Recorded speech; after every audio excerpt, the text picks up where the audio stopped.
तर नमस्कार शेतकरी मित्रांनो, आज बघूया की आपण सोयाबीन पिकाला शेवटची आणि फवारणी कोणती केली पाहिजे की त्याने 100% अळीचं नियंत्रण होईल आणि शेंगा आहे ते वजनदार भरतील, याची आपण सविस्तर माहिती पाहूया. मित्रांनो, ही फवारणी फुलाच्या शेंगामध्ये रूपांतर झाल्यानंतर आपल्याला ही फवारणी घ्यायची आहे. त्या फवारणीचा उद्देश जे आहे, जे शेंगा पोखरणाऱ्याच्या अळी आणि जे शेंगाचं वजनदार भरणे यासाठी आपण फवारणी करायची आपल्याला ही. जर आपल्या सोयाबीन जर अळीचा प्रादुर्भाव जर कमी असेल, जर अळीचा अटॅक जर जास्त नसेल तर आपल्याला साधे म्हणजे अळीचं वापरायचं आहे, जसे इमॅमॅक्टिन.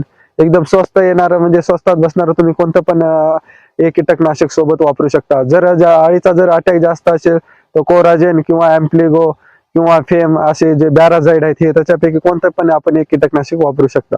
तर मित्रांनो, ह्याच्यासोबत आपल्याला एक विद्राव्य जे खत आहे आपण वापरू शकता, 13-0-45. त्याच्यामध्ये जर आपण बघितलं 13% नायट्रोजन आणि 45% जे